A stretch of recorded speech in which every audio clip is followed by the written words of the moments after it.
It's been estimated that more than 1 in 10 Australian children have attention deficit hyperactivity disorder, or ADHD.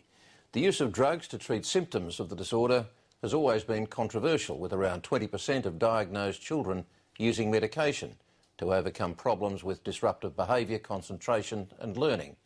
A recent government review into ADHD has identified a need for more behavioural therapies, and one Sydney University research team believes it may have found an innovative treatment which in some cases could be an alternative to medication.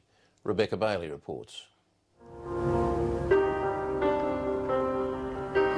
Remember? Give that a click. We're going to try and make it snow.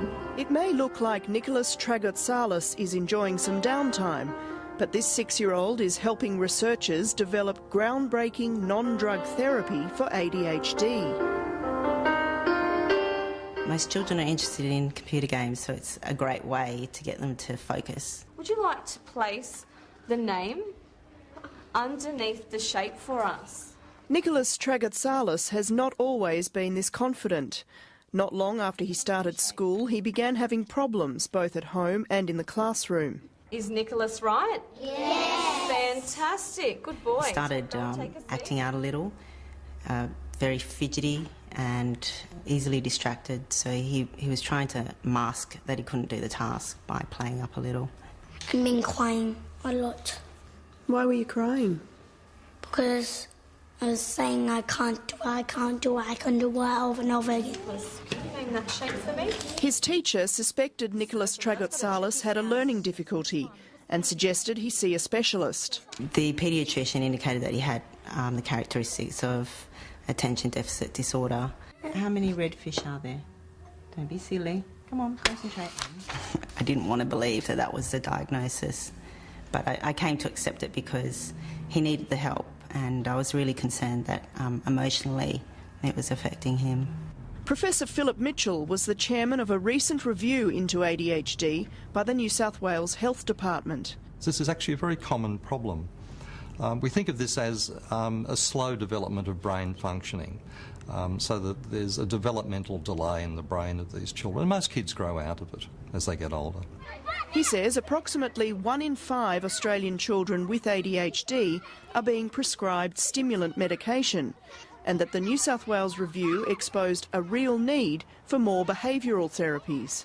Most prescribers of stimulants wanted to use other treatments like behaviour therapy, speech therapy, etc.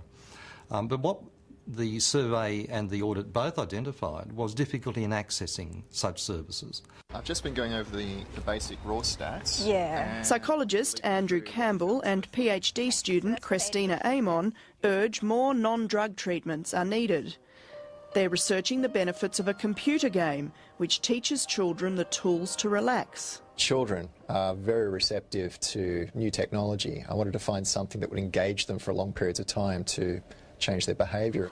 The bear that you have will guide you. The research focuses on an off-the-shelf computer game in which the player wears biofeedback sensors measuring heart rate and skin temperature. Unlike typical fast-paced computer games, this game requires very different strategies for the player to win. It's a lot of breathing techniques.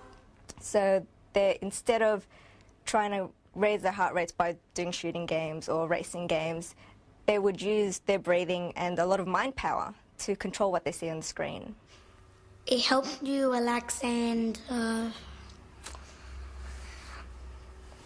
be concentrating very well in homework at school. Yeah, so we're going to do what kind of breathing?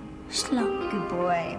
Nicholas Tragotsalos is one of 24 children aged between 5 and 15 who've been part of the Sydney University trial. Breathing out. Good, relaxing. More than half of the children involved were also on stimulants, but Nicholas Tragotsalos had never used medication. When he came in, he was very fidgety.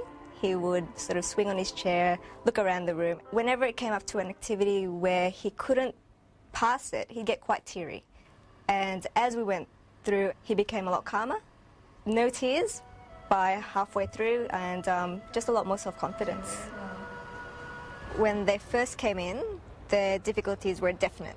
and you could see. Pretty clear, isn't it? Yeah. Dr. Andrew Campbell says initial results from the trial are very encouraging, with participants translating their newfound skills from the game into real life.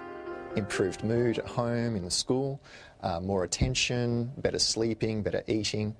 But we have yet to actually see how the game is going to benefit an ADHD child over a very long period of time. As long as there was an appropriate control or comparison group involved, so that we could make sure it just wasn't the attention being paid to the children by the researchers, that I think biofeedback is potentially a very promising therapy. For Janet Tragotsalos, the research came at just the right time for her son, who's now happy and thriving at school. After the biofeedback, he just could sit down and apply himself, and it was minimal supervision really, and it was quite amazing because he really was struggling before that. Now I'm saying I can do it, I can do it, I can do it. Rebecca Bailey with that report.